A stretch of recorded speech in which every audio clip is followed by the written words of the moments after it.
नमस्कार दोस्तों, बहुत ही बवाल और धमाल मचाने वाला मूवी आ रहा है जो कि अरविंद अकेला कल्लू जी का बहुत बड़ा मूवी आ रहा है। मूवी का नाम है कौन है अपना कौन पराया।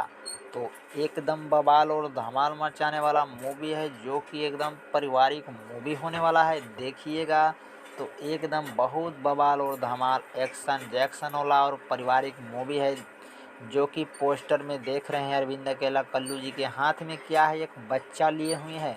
तो समझ लीजिए ये मूवी बवाल धमाल मचाने वाला है जो कि कौन अपना कौन पराया मूवी के नाम है। और ये मूवी बहुत जल्द आ रहा है, बहुत जल्द, जो कि आपको देखने के लिए बेचैन हो जाइए। बहुत जल्द मूवी आ रहा है, एक्शन जैक्शन से भरपूर और सामाजिक मूवी होने वाला है जो कि मूवी आ रहा है वेब म्यूजिक के यूट्यूब चैनल से 24 फरवरी को। तो देखिएगा, बवाल धमाल मूवी है। और हाँ, अरविंद अकेला उर्फ कल्लू जी का अगर फैन है तो वीडियो को दिल से लाइक करके चैनल को सब्सक्राइब जरूर कीजिएगा।